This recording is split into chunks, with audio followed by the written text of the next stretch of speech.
Assalamualaikum sahabat hikmah. Semoga pagi ini Allah naungi kita dengan keberkahan ya. Sahabat hikmah, tentu sudah tidak asing lagi dengan penganan yang satu ini. Penganan khas Tanah Pasundan yang memiliki rasa gurih dan tentu saja sangat nikmat jika disantap dengan secangkir teh atau kopi hangat. Ya, ini namanya bandros, sejenis penganan dengan cita rasa wangi kelapa. Bandros.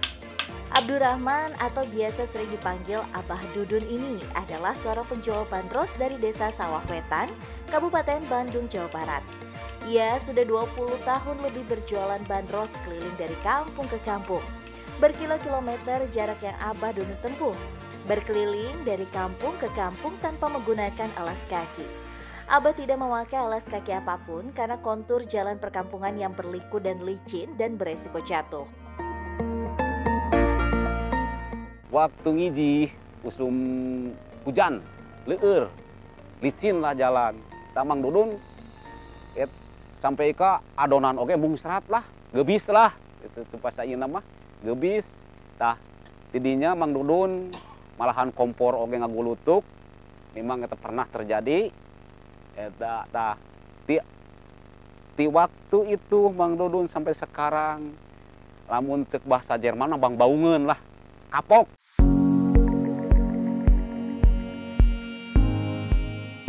Bandros yang dijualnya sangat digemari karena harganya yang murah, hanya Rp1.000 saja per 3 bandrosnya.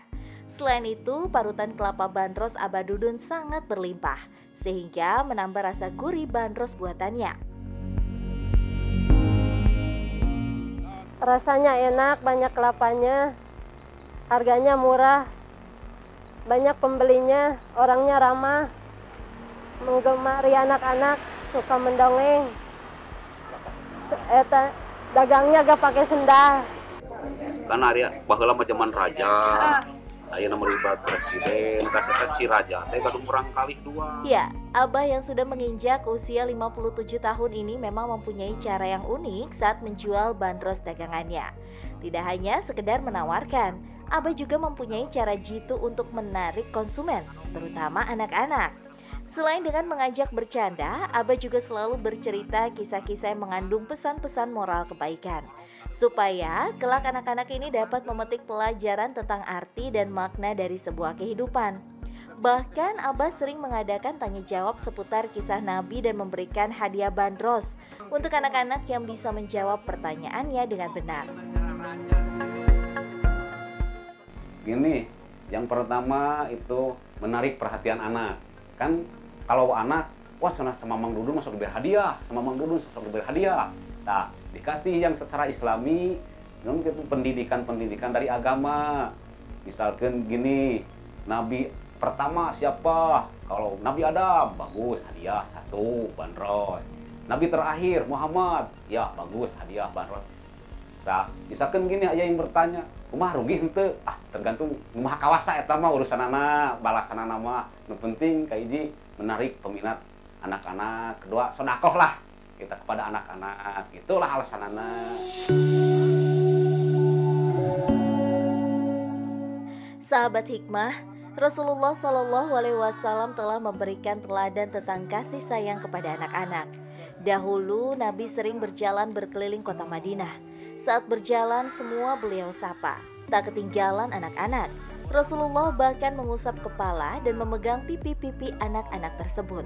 Masya Allah, begitu penuh kasih sayangnya Rasulullah. Saat letih melanda, Abah pun menepi di saung. Di tengah hamparan persawahan, Abah Dudun beristirahat sejenak sambil menghitung penghasilan yang didapatnya hari ini. Alhamdulillah, dari ikhtiar berdagang hari ini, Abah mendapatkan uang Rp78.000. Dari hasil berkeliling 2 kampung yang Abah datangi, berapapun yang didapat, Abah Dudun tak pernah mengeluh. Ia sadar bahwa Allah adalah sebaik-baiknya pemberi rezeki. Menunaikan sholat sebagai kewajiban tak pernah Abah tinggalkan. Abah Dudun selalu berdoa, memohon ampun dosa dan memohon terkabulnya untuk banyak hajat yang masih jadi pengharapan. doa terus ka Gusti Allah sangkan aya jalan kaluarna, dibukakeun ka jalan kaluarna, mudah-mudahan ceritan batin Mang Dudun misalkan ku Gusti Allah ditemakeunna ka jalmi-jalmi nu kumaha wae lah ka dermawan misalkan tah aya bantuanana contohna kitu tah lantaran ngadoa ka Gusti Allah bisa nemakeun kepada manusia. Membuat penganan gurih dan nikmat ini cukup mudah loh. Bahan-bahan yang harus dipersiapkan yakni 1 butir kelapa, 1 kilo tepung terigu, garam, penyedap rasa, dan 2 liter air. Mula-mula kelapa diparut menjadi 2 bagian.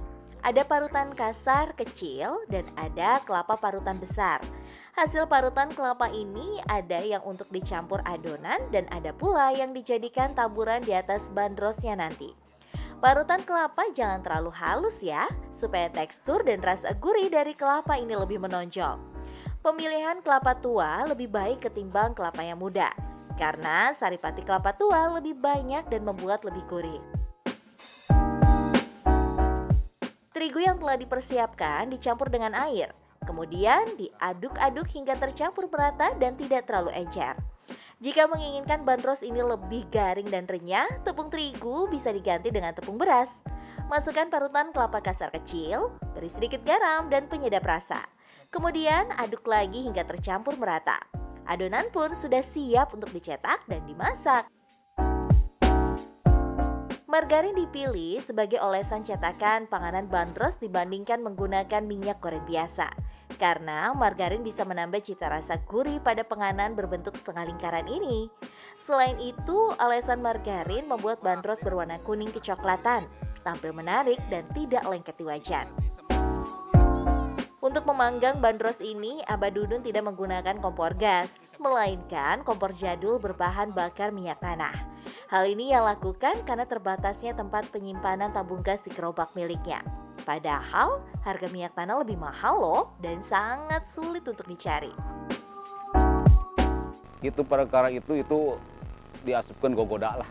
Memang sering malahan misalkan ke rame-rame nuyu pelerung tah eta pan hiji suatu gitu penghambat kelancaran ini ieu jualan. Misalkan di suatu saat dari lembur udah ngadat gitu sedengkeun kan misalkan cek istri bari istri misalkan eta sakit udah aja lah udah jangan dagang jangan kan sedangkan sumber uang dari mana ya terpaksa dipaksakan. Ini adalah Melati, anak bungsu Abah yang masih duduk di kelas 4 SD. Meski baru berusia 11 tahun, Melati sangat rajin membantu Abah Dudun membereskan pekerjaan rumah tangga. Di usia yang masih belia, Melati sudah mempunyai tanggung jawab menggantikan pekerjaan yang sering dilakukan ibunya. Seperti yang dilakukan sekarang ini, Melati menyapu rumah dan melipat baju yang telah dicucinya pagi hari sebelum berangkat sekolah. Membantu pekerjaan rumah, Melati jalani dengan keikhlasan, meski seringkali kerap diejek teman sebayanya. Melati bukan tidak mau bermain dengan teman-teman sebayanya. Ibunya, Wati, menderita sakit darah tinggi, menyebabkan Melati harus menjaga dan merawatnya. Bahkan, hanya untuk makan pun Wati harus disuapi anak bungsunya. Istri Abah Dudun ini sudah menderita sakit darah tinggi sejak 3 tahun silam.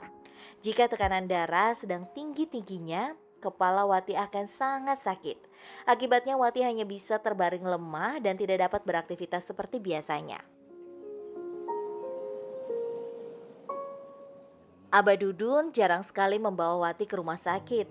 Abah dan anaknya hanya bisa memijat-mijat bagian kaki dan tangannya supaya otot-otot di badannya menjadi rileks. Bukannya Abah Dudun enggan membawa istrinya untuk berobat ke rumah sakit, tapi kendala ekonomi menyebabkan Wati hanya bisa dirawat di rumah saja.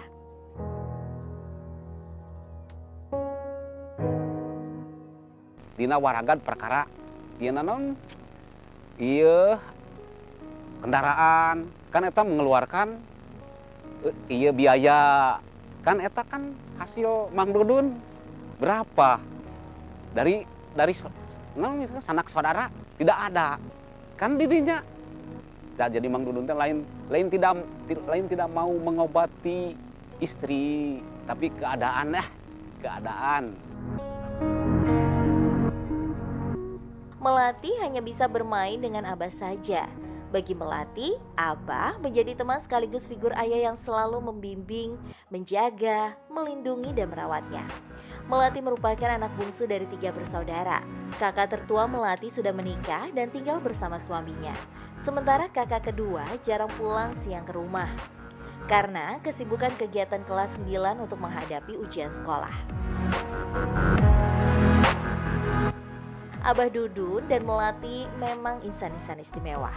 Abah Dudun yang selalu bersemangat mencari nafkah di jalan Allah, didampingi oleh seorang anak solihah yang sangat berbakti kepada kedua orang tuanya.